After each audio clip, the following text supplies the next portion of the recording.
के दर्शन ला तोर से जिया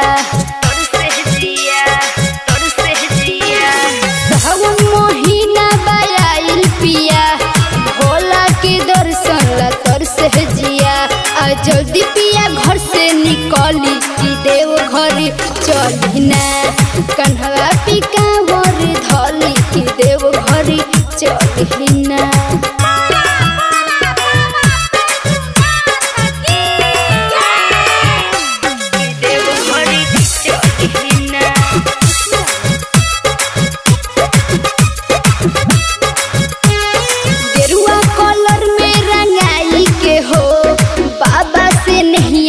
गई के हो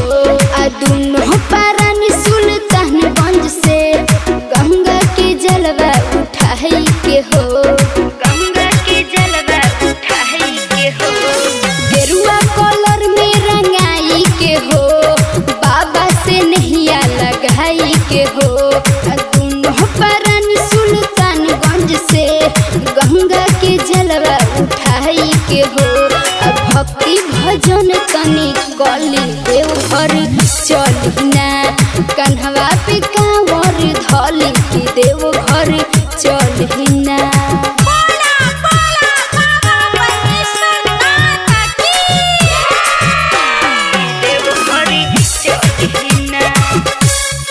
घरवा के काम ना हो राइन हो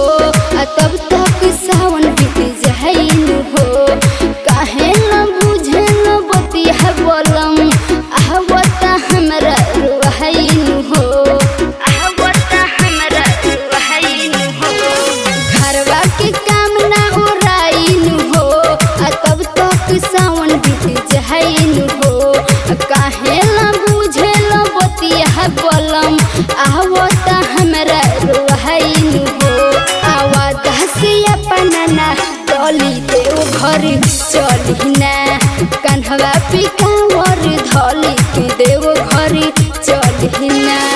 सावन महीना बायाइल पिया भोला के दर्शन ला तोर से जिया आ जल्दी पिया घर से निकली कि देव घर चली ना।